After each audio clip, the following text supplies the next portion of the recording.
A unique kind of golf tournament, international in flavor, tonight. You know, the Ryder Cup, well, there's another kind of Ryder Cup that's going on as we speak, and you get a chance to see some pretty elite golfers this weekend, or actually Monday, coming up in just a couple of days, right here in the local area. And I'm going to tell you all about it. It's kind of a great human interest story and a great story about our veterans. So I'll leave that together for you, and you'll just have to stay tuned for the rest. How are you? Nice to have you in. Thanks for watching on Fox Providence tonight. Earlier this evening, we were preempted on MyRI TV at 7:30 and 11:30 due to Patriots football on Thursday nights on MyRI TV during the preseason. But so many of you are tuning to Fox Providence for your viewing, so we thank you for doing that and know that you're exclusive to me tonight. Let's get to the rundown, which is a little abbreviated this evening because I want to spend some quality time with my guest. It's a contract. Well, they finally admitted it. What a bonehead decision, if I could say, by the mayor of Providence and his team to try to make an argument in this ongoing dispute with the firefighters that the contract that they had was invalid. This is all about taking 4 platoons down to 3, something Mayor Elorza has done with, I guess, it's now what, August 14th, so this started on August 2nd, I believe. Yeah, and without a deal, he's giving the firefighters an 8% raise for 33% more hours worked. The firefighters have been arguing that they're going to go to an arbitrator, which is a provision in their contract. The city of Providence said, well, no, there's no contract. We have a headline here now that says something about this.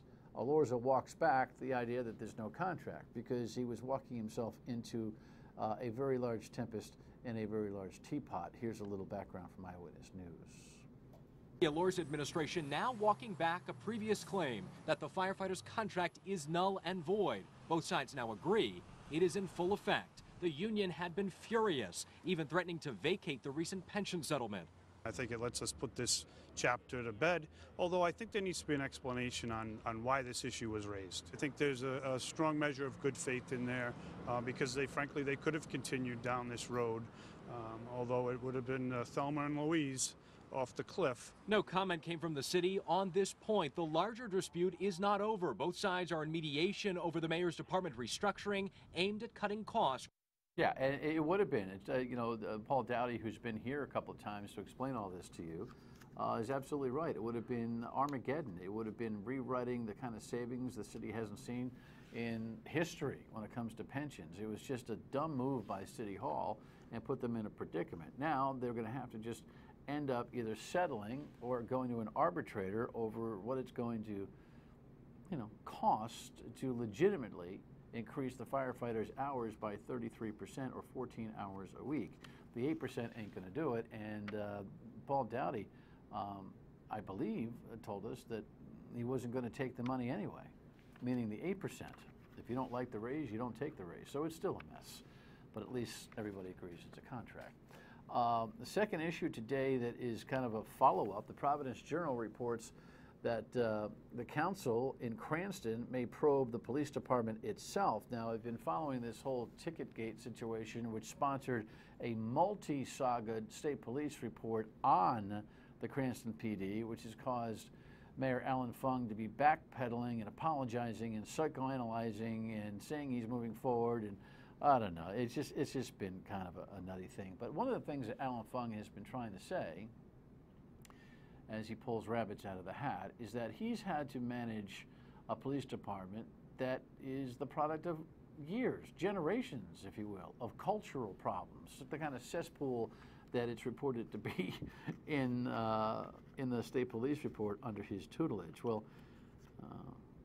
the guy that ran the department prior to Chief Palumbo, who's the center antagonist in the state police report, is Stephen McGrath. He was on the radio show with me earlier today and talked about the blame game. I'm tired of having the blame being placed on my police administration and anyone else for that matter, and I've yet to hear the mayor accept responsibility other than say he's sorry, he'll learn from this, he'll try to do better.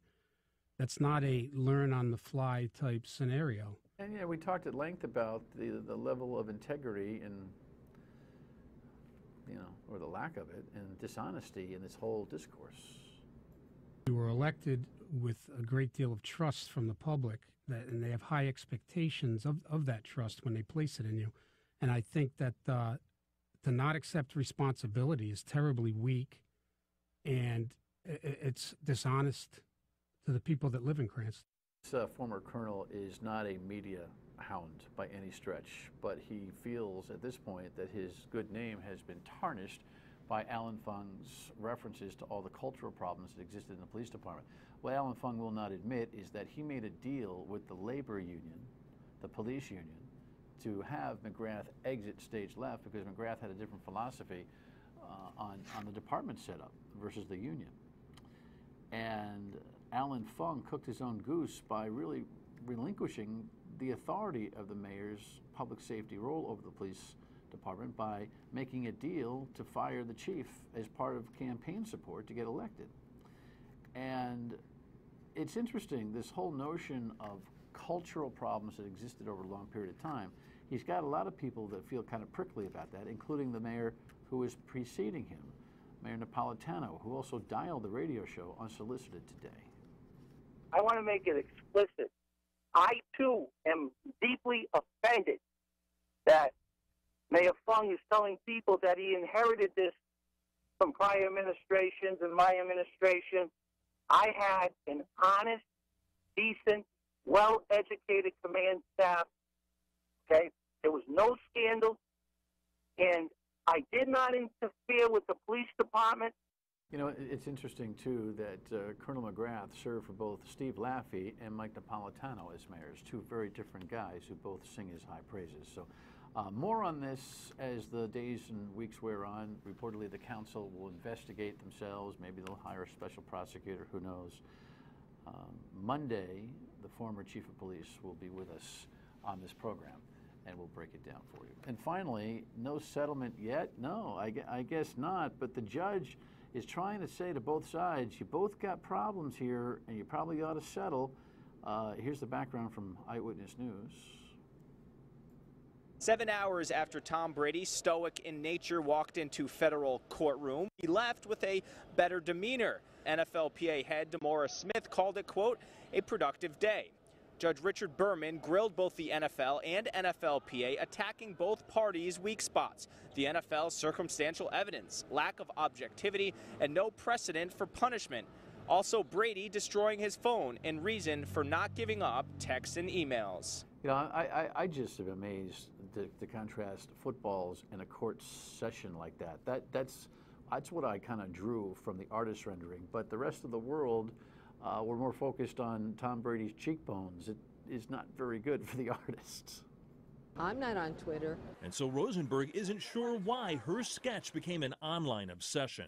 I feel really bad when I do a bad sketch. I apologize for not making him look pretty enough to the world. Tom Brady's a very good-looking guy. Her sketch inspired Photoshop flights of farce and fancy, taking the place of E.T. and Michael Jackson in Thriller. It could make an artist scream, but it is kind of cute and fun. I'm glad people have time to make art. Just adds to the circus, doesn't it? Your state of mind is important to us. Call us.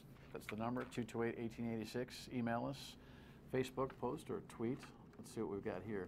Somebody Janet complaining about flying out of Logan. Dan, please talk with business folks who are now flying out of Logan because they cannot fly out of PVD, meaning Providence, to make connections to the hub cities they do business in. I fly in and out of Logan for better flight schedules and lower costs for vacations. Okay, I just flew out of Providence down to North Carolina last week. It was pretty easy, pretty cheap, pretty, flyer friendly. But I know that there are realities. Maybe it's time for us to get the airport boss, Kelly Fredericks, yes, who has been a guest here prior, and ask him some of those business questions. All right, when we come back, a fascinating golf tournament, heartwarming project, no doubt. Stay with us.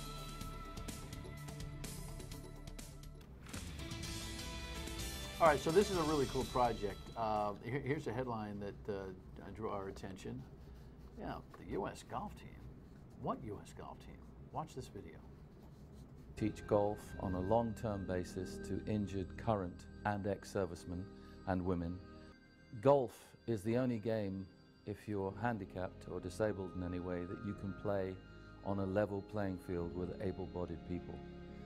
And from that, the self-confidence and self-esteem that these girls and guys get from that is tremendous. From that confidence and self-esteem, hopefully then work experience and then jobs, which is crucial. Welcome. You're the guy on the headline.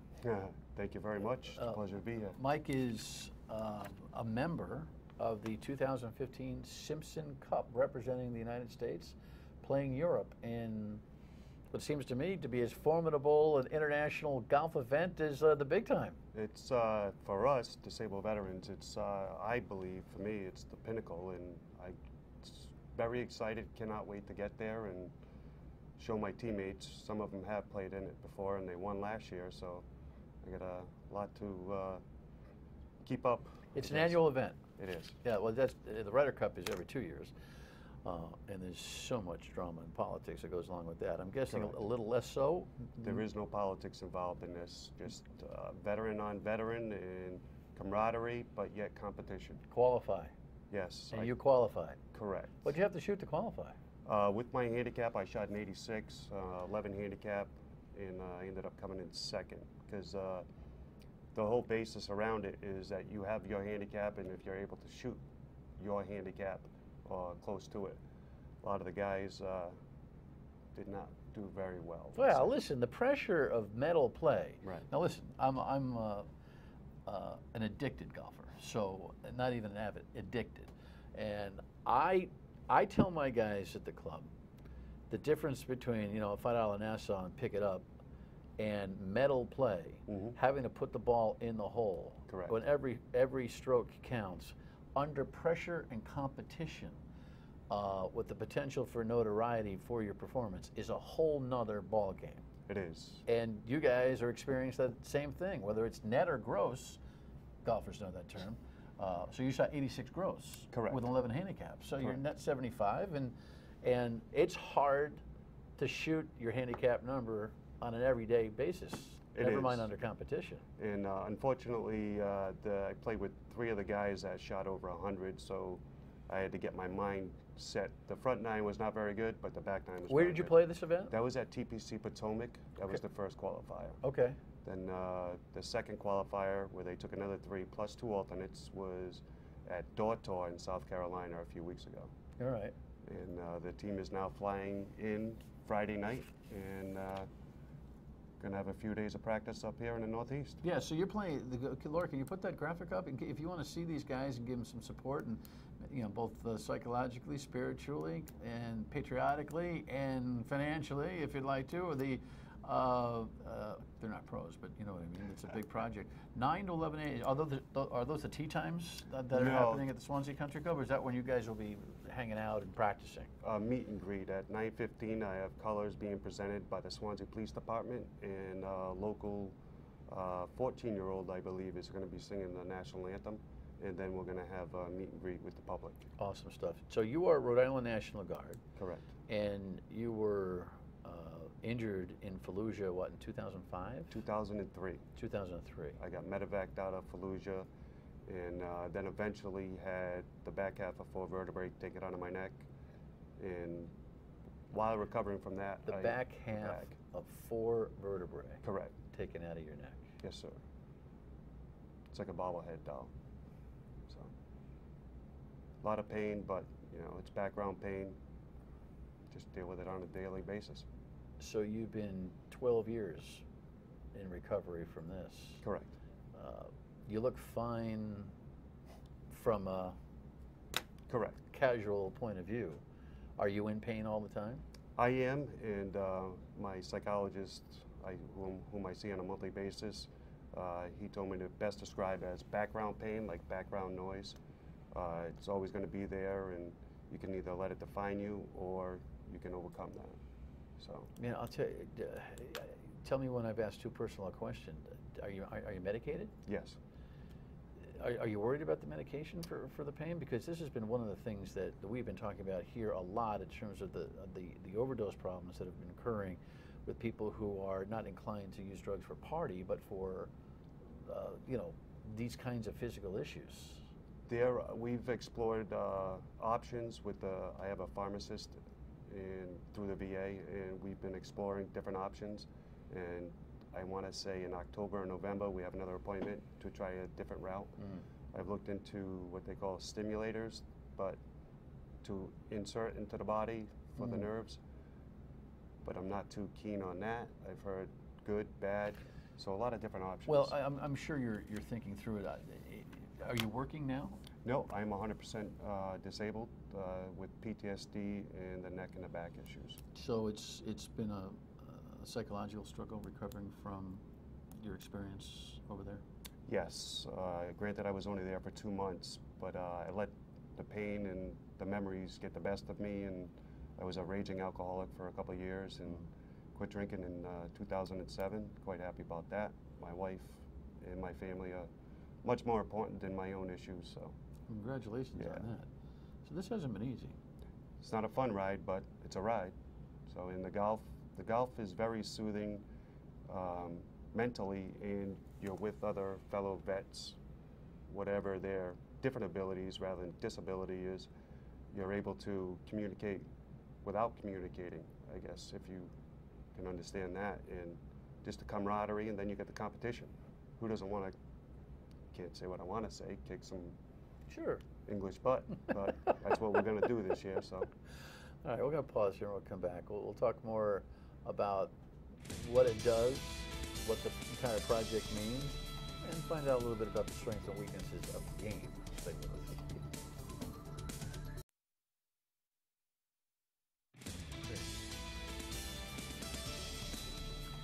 There you see some of the scenes from the Simpson Cup tournament that is now an annual thing.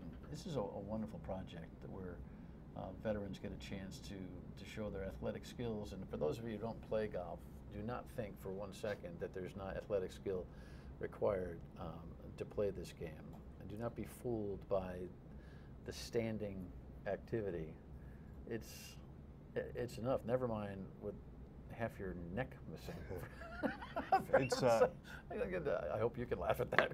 Well, I can. I like to say I'm a bobblehead, and you know, that's the easiest way to describe it. Yeah. So it just sounds funny, but the genesis of this Simpson Cup thing, you saw some of the video there talking about it. Tell us about the history of it. From what I understand, 5 years ago, John Simpson, who used to manage Nick Faldo, he had polio when he was a kid, and saw in England the veterans there is no VA healthcare system. So the veterans, after you're done or you're injured, you get a check and you're off on your own. So he saw something with the veterans being left aside and decided to form On-Course Foundation to get them involved in golf and hopefully place them within the golf industry. A couple months ago, we were down in Orlando, and there were 10 US, 10 UK guys down there. And I want to say 8 of those UK guys had jobs within the golf industry. Great. So it is working, and On-Course USA is starting, but nobody really knows about it up here in the Northeast. And I'm glad that Mike Lacey, who is running the On-Course USA portion, chose to come up here because of the weather. It's not 90 degrees and 90% humidity. Yeah, it's just in Pinehurst. Believe me, you'd rather be up here. Although Monday it's supposed to be 92 degrees, you know. But you guys aren't playing; you're ceremonialing. So again, you'll be going. It's over across the pond this year, right? September 18th to the 24th, we will be in Sandwich, England, at Royal St. George. I mean, it's not like you're playing. No. You're playing the top golf courses. You're playing the open golf courses. Mm-hmm. Have you been over there? I have never been to England, and I'm very much looking forward to it. Oh my God, man, you're going to love it. You're going to absolutely love it. And how many days do you play in competition? I want to say 3 or 4. As soon as we get off the plane, we're going to the golf course for a practice round. The next day, we have a sponsor day, play with the sponsors, and then we get directly into the competition. So tell me, you hinted at it, but tell me what the game of golf has done for your overall well-being. When you get out on the golf course, I'm not looking to hit every shot perfect. I'm not getting upset if I hit a bad shot. I'm out there for the mental relaxation. There is nothing else in my mind except. That might be antithetic to a lot of players who don't approach it that way. Right, but no one hits a great shot every shot. So if you let that bother you, I mean, there's other things in the world. Right? Yeah, there's other things in the world that are going on that are, you know, it could be worse. We could be running around the streets of Fallujah or in Afghanistan. And you've seen all that. I've only seen Fallujah. I haven't seen Afghanistan. Well, you've seen enough. Yeah. When you started, what was your level of play? Well, I actually played before, and I was good. I took a player's ability test right out of high school. Oh, okay. So I was good, but after the neck surgery, everything changed because I can't take a divot. For those who play golf know what I mean. The gyration goes right into the neck, and I'll be done. Or oh, really? So you've got to pick it. I'm a picker, yes. Wow. Yeah. And sometimes right at the end of the round, the back starts going out, and you know, we're out playing golf. I'd rather be out playing golf in pain than sitting on my couch and sulking, as my wife would like to say. Well, I think it's incredible. So, so what's the best part of your game? That's interesting. Your short game's got to be pretty good. My putting is very good. Yeah, I want to say. Yeah. What's your message to everybody about what you've been through and what this project means to you? The message that I like to get out is that on-course does work, and on-course gives us a future and a way out, I guess you could say. And the website is right there, and you can make contributions to it, certainly, yes, to the entire project. And that would be great. And again, nobody knows about it up in the Northeast. And to get that word out, come on down and see us and see these guys with prosthetic legs hit the ball 280 yards, 300 yards. They're for real. Yeah. Make me look bad. And they're not asking for any sympathy when they're out there on the golf course. We don't want any of that. We just want you to show your support and have fun, because that's what we're out there to do, is have fun mainly. All right. Now, the last two guys I've had here, last two golfers I've had here, Eddie Kirby, the famous local pro who went to the senior British Open and just narrowly missed qualifying, predicted he would. And Faxon was here, who predicted he was going to play well in that thing, and both of them did not. So be careful with your predictions. But what do you predict your success to be over the pond? I will be undefeated. We check on I will be undefeated. You'll be undefeated. I will be undefeated. In your matches. Guaranteed. Well, we'll have to check up on you. Without a doubt. And maybe, I hate to break it to everybody right now, but based on his 11 handicap, I'm getting a shot. It wasn't always that way. We can do it. But I'm taking my shot. Not a problem. When you get back, maybe we'll play. Absolutely. Congratulations. Thank you very much, Best sir. of luck I appreciate in your entire continued rehabilitation. Thank you very much. Go well. Hit them straight. Keep your head down. I will. Final word when we come back. Stay tuned.